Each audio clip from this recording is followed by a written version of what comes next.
Nasa office. Ito, nagdi-decorate pa. Malaking kasalan ito.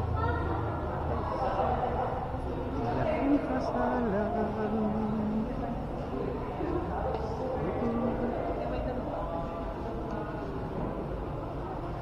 Ito may kasalan dito ngayon. I-prepare na sila ng mga bulaklak. Ayan guys. Busy yung church sa kasalan.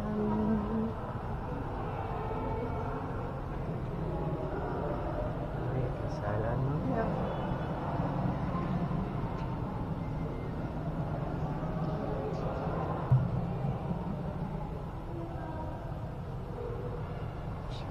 Wala. Hindi natin nakuha siya.